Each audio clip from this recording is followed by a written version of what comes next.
Kasi usually ito, dapat nasa front door, nasa loob, ang switch. Ito naman nasa master bedroom. Magkalayo yan eh. Paano kung pupunta ka sa refrigerator, may kukunin ka doon sa, o lalabas ka, o kaya pagdating mo sa refrigerator, merong kumatok sa gate, pupunta ka muna sa master bedroom para ilawin mo kasi hindi mo makokontrol yan eh.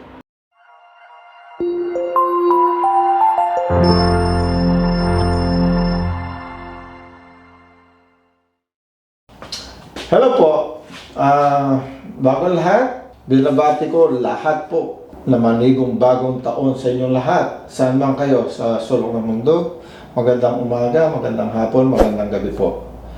At ang gagawin po ngayon natin ay ang tamang master switch. Yung tamang master switch. Pero bago po ang lahat, kung bago kayo sa aking channel, ay pindutin na yung subscribe button para sa ganun po dumami ang ating video. Paki-like nyo na rin at i-share. Okay po? Ngayon po, bakit ko sinabing tamang master switch? So, kalimitan po kasi kaya merong master switch. Sabi nila, kapag may narinig ka na para magnanakaw, yung master switch mo, sindihan mo, sisindi lahat ng ilaw sa paligid ng iyong bahay. Yun po ang gagawin natin.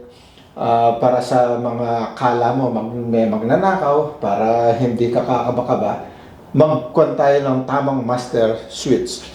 Pero bago ang lahat, no? Kung nakikita nyo, nakaabang na, hinanda ko na po yan. At ang ginamit ko ay maliit na wire. Kasi demonstration lang po ito.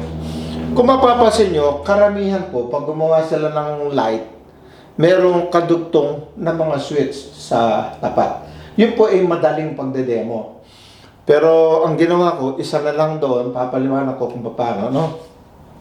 Unang-una, kaya tayo gumawa tatlong ilaw, hindi naman magkakatabihan sa tunay, sa actual. Kumbaga, demo lang yan para madaling maintindihan.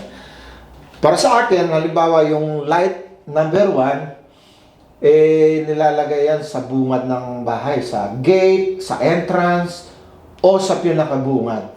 Sabihin na natin sa gate. Tapos yung light number 2 ay sa front yard ninyo, o halimbawa meron kayong storage o shop o bodega basta sa harapan ng bahay ninyo. Yan ang number 2. Yung number 3, malamang sa gilid ng bahay o sa likod o sa backyard. So, hindi man exactly, pero sample lang to, kumbaga. Imagine niyo magkakalayo yan, pero maliwanag ang mga ilaw. Pwede kayo maglagay ng 3, bawat poste, 3, 4, 2, o isang malaking ilaw. Ang pinag-uusapan natin kung paano natin ima-master switch yung mga ilaw ninyo. Pwedeng 4, 5, 6. Sundin nyo lang yung pagkakasunod-sunod ng kanilang pag-wire. Okay? Pangalawa, yung switch ng individual, hindi ko na po nilagay sa bawat tapat. Yung mga nagde-demo sa mga YouTube, nasa tapat lang yun. Switch.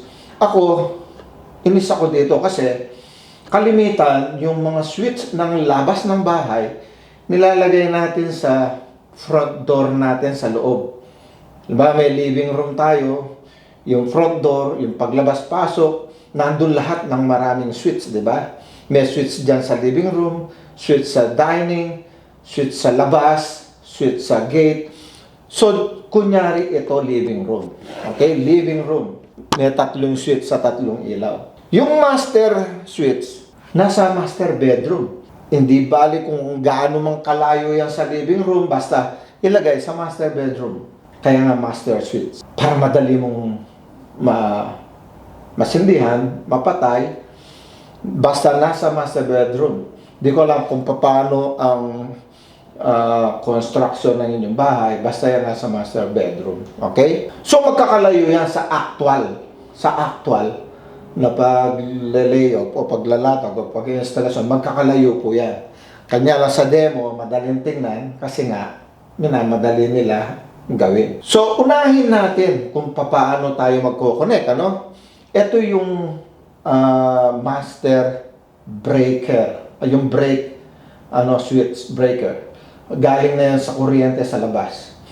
Ito, sa master, meron tayong line 1 and line 2. Line 1, itong itim, ayan, nakaabang dito sa master.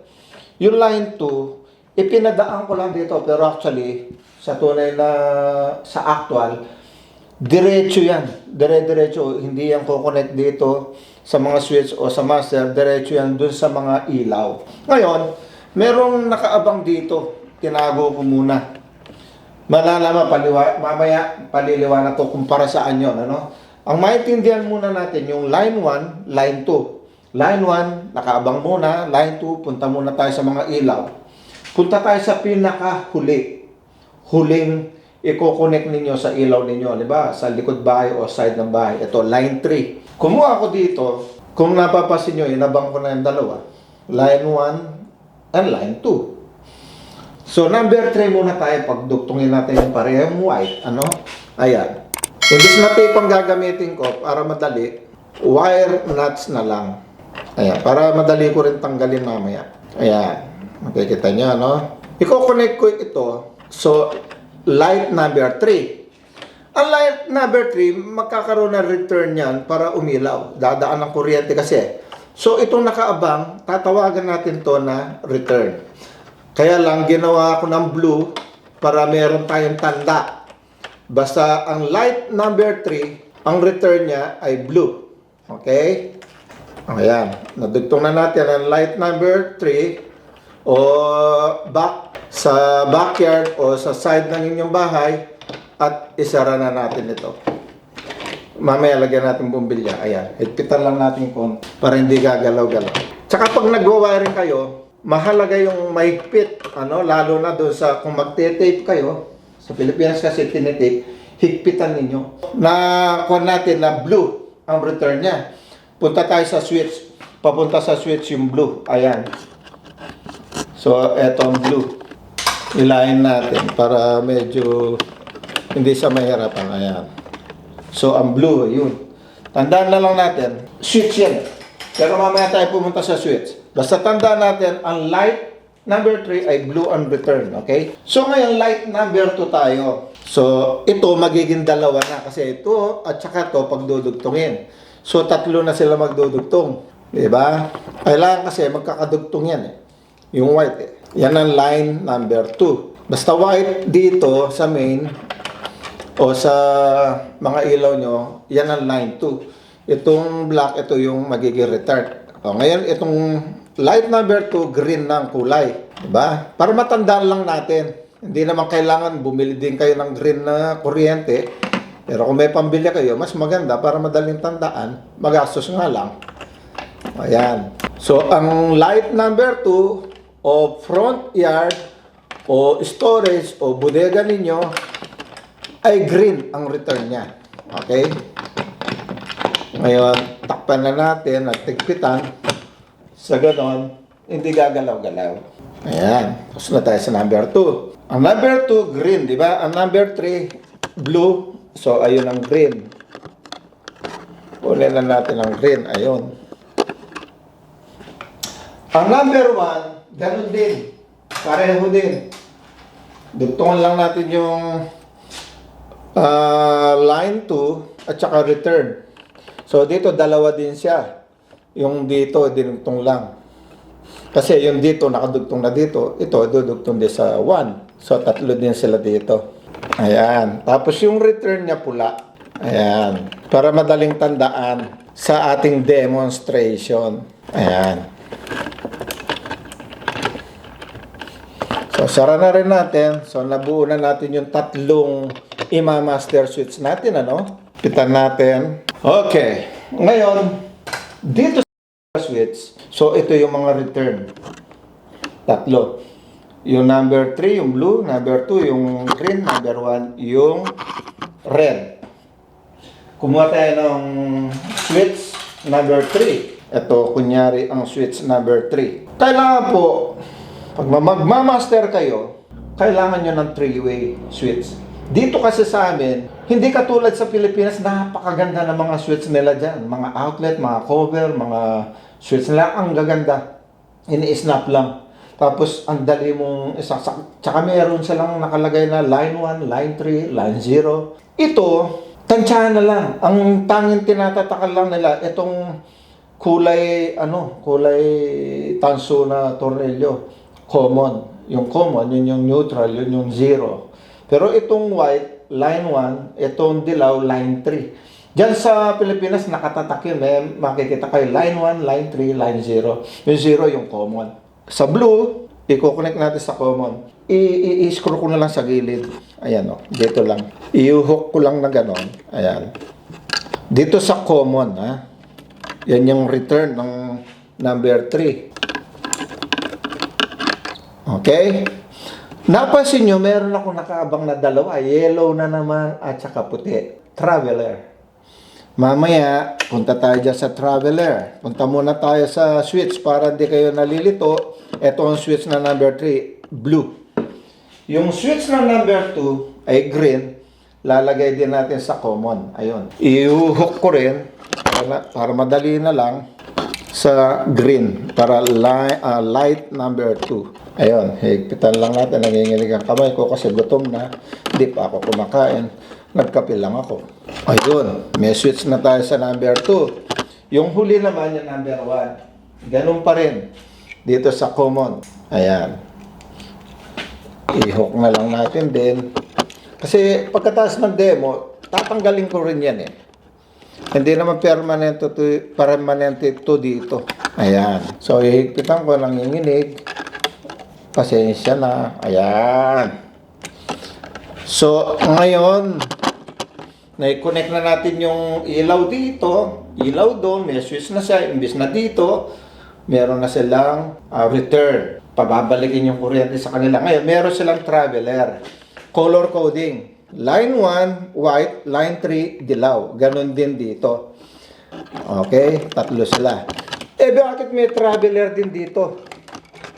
Na white and yellow. Yung traveler kasi, ita-travel natin sa master switch. So, una, pagdugtong-dugtungin natin lahat ng dilaw. Tatlong switch at saka yung master switch. Pagdugtong-dugtungin natin yan. Okay. Kolektahan natin muna ang mga white. Ayun. Ang white dito, ang white doon. 2, 3, 4.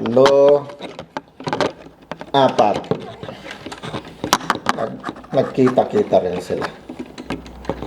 Ayan. So, 4 sila pagsama-samahin natin. Ayan. Tagpo-tagpo yung 4, ito namang another 4. Itong mga dilaw naman, 4 din yan dapat. 4. Itong master, tsaka itong isa. Ayan. So, nagkita-kita. Alam, maigpit nyo sila mapagdidikit para walang maluwag. Natural, maigpit, hindi maluwag. Ayan. Lagyan natin ng wire nut, napakaliit. So, ayan. Napagdugtong-dugtong ko na sila. Hanapin ngayon natin yung number 3. Alam natin yung blue. Ito yung blue. O, ngayon, paano nyo malalaman yung on-off? Sa Pilipinas, meron marka. Dito wala eh. Ang tandaan ko na lang yung ground. Ayun. Yung ground, kailangan nasa baba yun. So, pag ganun yan. Ayun. Yung number 2 naman. Ayan. Ngayon ang last. Ayan. Ngayon, yung master switch. Yung master switch, ganun din. 3-way. Meron din siyang return at 2 traveler. So, yung white, yung yellow, yung black. So, ito. Dito sa traveler, 3. Line 3, ang dilaw. Pagsamahan natin. Tapos, line 1, yung white, traveler. Ayan. Pagsamahin natin. Tapos yung return, idudugtong natin sa line 1. So, bumalik siya. Kaya tinawag na return, bumalik sa line 1. So, ito na ang return. Last na to. Bago magkasunog. Tingnan natin kung tama ba ako. Tama ba ako o mali sila? Ganon. So, yung ground, ayun, iganon natin. Pirming nasa baba, ang nilalagay nilang ground switch. Ayan. Ngayon, takpan na natin yung mga switch, ano? Para lang magandang tingnan. Ayan. Ayan.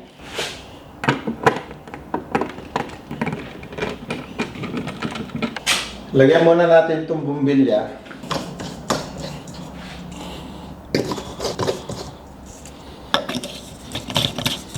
Ayan. Ngayon, i-off muna natin to. Lahat naka-off. Testingin po natin ngayon. Unahin natin itong circuit breaker. Itong pinaka-main switch. I-on natin. Ayan. Doon po sa mga napanood natin, ano, lalo na si Kuya, ito-turn on niya yung, kasi sa kanya yung main master switch, meron sariling ilaw. Kapag ka-inon niya yon, iilaw yon. Pero hindi iilaw yan. So kapag inilaw niya yon, on na, doon pa niya mabubuksan. Doon niya makokontrol yung individual. Kaya pag inon niya yon, naka-on yung ilaw niya, sa kanya ngayon i-on yon. Pag naka-on na lahat, papatayin niya sa master. So patay na lahat. Ganun yun sa kanya. Kaya pag natutulog ka, sabi niya, sinindihan mo yan, iilaw lahat. Ibig sabihin, ito yung master switch natin. Itong ilaw na to, itong switch na to. Ito yung master switch natin. Naka-on yan, no? Pero pag naka-off yan, hindi iilaw ang apat na bulb. Hindi siya iilaw kasi naka-off yung master switch natin. Pero pag naka-on yan, o-on yan lahat. Ha? Paano natin malaman na master switch yan? Yung pang isa natin. Susubukan natin ngayon patayin yung master switch natin kung totoo bang mawawala lahat ng ilaw. Kasi dito yung master switch natin. Dito lang yung live wire natin, papunta lang dito, hindi papunta doon. So ibig sabihin, yung master switch natin, pag in-off natin to, mawawala ng ilaw lahat. So titingnan natin kung totoo ba, master switch ba yan? Ayan na. Nakuha nyo? Inon niya muna sila bago niya makontrol dito kasi hindi niya makokontrol yan kung hindi naka-on yun. Kaya yung sa kanya, master switch umilaw pero nakapatay yan. So sa kanya i-on yun. Pag naka-on na lahat, matutulog sa master bedroom, i-off niya, lahat patay. So sabi niya, pag may magnanakaw, i-on mo yun, iilaw lahat. Yun namang isa, in-on niya yan, o-on lahat. Pero hindi niya mapapatay. Hindi niya mapapatay. Pag pinatay niya dito, hindi niya rin makokontrol kasi naka-on doon. Kaya pag inon natin to, lahat sila sumabay. Kahit off mo dyan, wala yan guys. I-on natin yan, wala. Kasi nandito sa master switch yan. Kapag nakapatay naman dito, nakokontrol niya doon, na-on niya. Basta magulo. Yung sa akin ganito, kapag naka-on na yan, kahit hindi naka-on yung master, iilaw yan. Kahit nakapatay yan, mapapailaw niya lahat sila. Kahit naka-on yan, yung isang bata, hindi niya makokontrol, hindi niya, kasi daw yung master naka-on. Ako, mapapatay mo. Lahat. May ilaw mo lahat ulit doon. Mapapatay mo, may ilaw mo dito, mapapatay mo ulit. Kahit alin dyan, uubra yan. Yung kay Kuya, kanina patay lahat yan. Sinindihan niya, meron siyang ilaw. Sinindihan niya to, umilaw yung master. Pero hindi umilaw yun.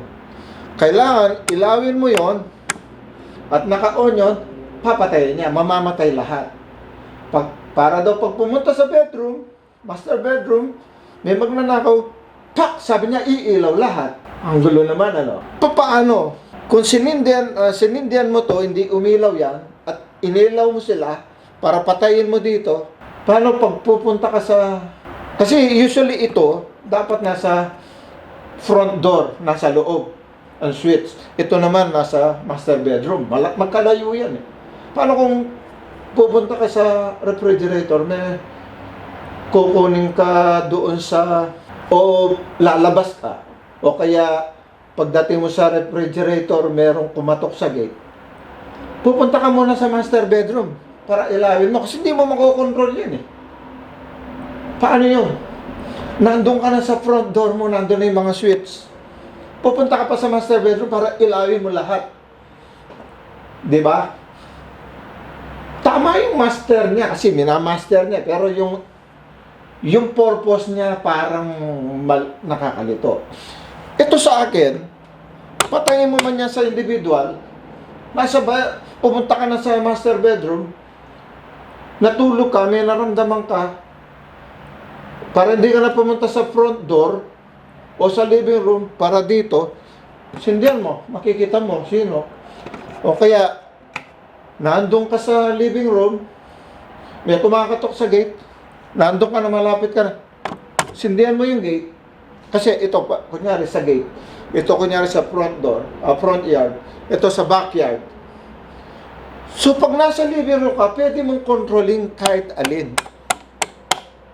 Ang purpose lang naman ito, master bedroom, pag may narinig kang para magnanakaw, kahit patay na lahat, iilaw na lahat. Diba? Hindi mo na kailangan buksan mo na yon, tsaka mo i-off sa master bedroom. Paano? Kung nasa